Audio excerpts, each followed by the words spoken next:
How to help a student who has ADHD get organized. Hey there, I'm Charlotte with Colorful Teaching for You. Thank you so much for joining me.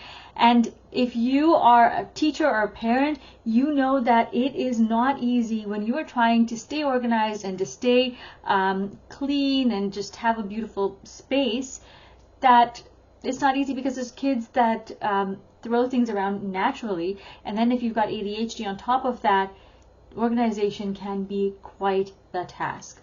So what we're going to do, because I know you already have a lot on your plate, is instead of telling them, oh, you need to do this, you need to do this, it gets to be too much for a child and they usually tune it out anyway.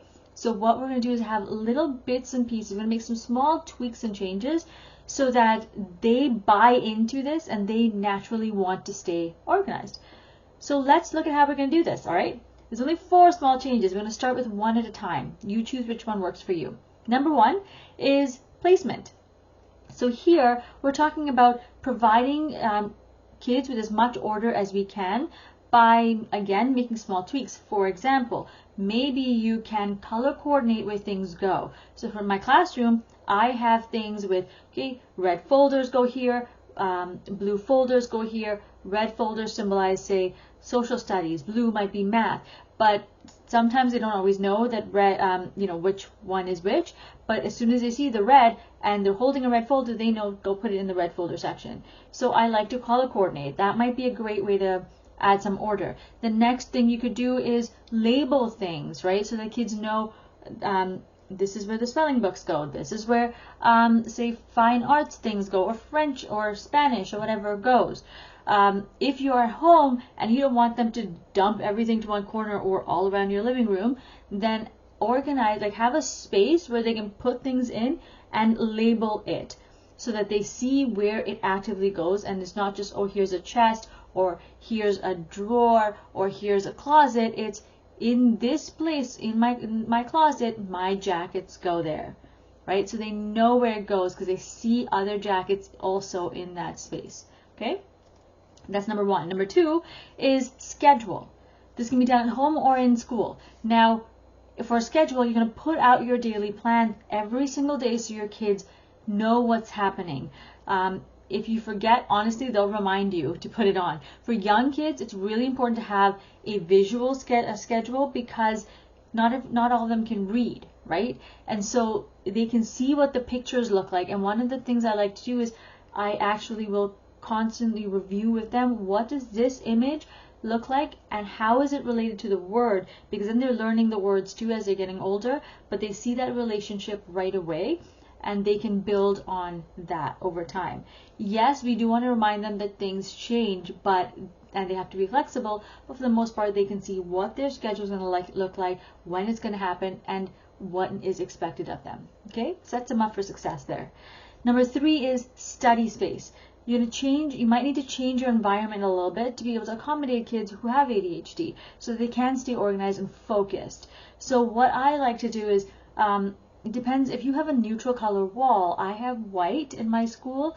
Right now this is a blue room, so this would not work. But say downstairs I've got white. You want to have neutral colors: white, beige, light yellow, just very, very neutral spaces. Take a desk and put it against the wall somewhere. And it's not, this is going to be an optional space, a flexible seating space where they can say, oh, I can't focus because there's so much of sensory happening around me. I'm going to take my stuff and go to this desk and sit down. I've had kids go there.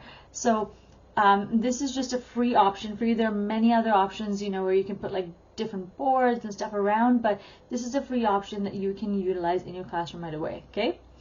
I also like to dim the lights, or you can make it bright depending on your students. Most like it dimmer.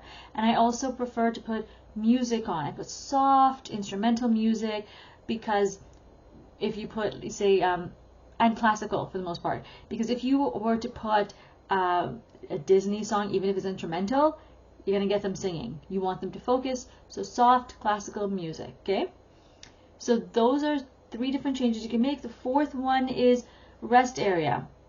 So kids need to have a space where they can rest. And rest does not mean sitting and just in a calm space. It means for a child with ADHD, getting all of that energy out of them, right? So they know what they need, and what you're going to do is create that space, because first of all, you may not have access to a sensory area, and if you do, you may not have access to an EA to be able to support you and take them there. You can't take your entire class there. So creating a space in your classroom to be able to support their needs is important. So I've got resources that you could use. It'll help you create this on a minimal budget with things that you probably already have around your classroom or at home. And so I'd love for you to be able to use that. Okay, how you're going to do that is you're going to go to the full episode. So there's a link associated with this video, and it's called full episode. You're going to go there, check out step number 4, because it's going to show you the resource and you're going to choose the one that works for your kids. I wouldn't choose the one that works for your grade level, but the one that works for your child's needs, because everyone is different and different spectrums and all that. So check out the link associated with this video, okay? I also wanted to remind you that what you're going to be doing with this area is you're going to be teaching them how to use it at first. You might need to observe how they use it, and then over time, when they've gotten used to it, you take a step back, and then you're just teaching the class.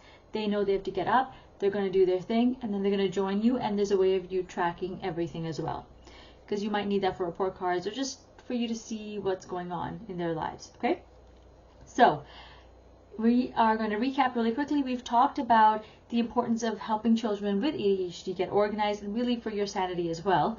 And we have also looked at 4 different ways that we can do this, by making just small tweaks. Number 1 is placement. Number 2 is schedule. Number 3 is study space. And number 4 is rest area. So if you have any questions, please feel free to send me a message. I'd love to get back to you. In the meantime, remember to create, experience, and teach from the heart. Thank you so much for joining me, and I will see you again, same place, same time, next week. Take care. Bye.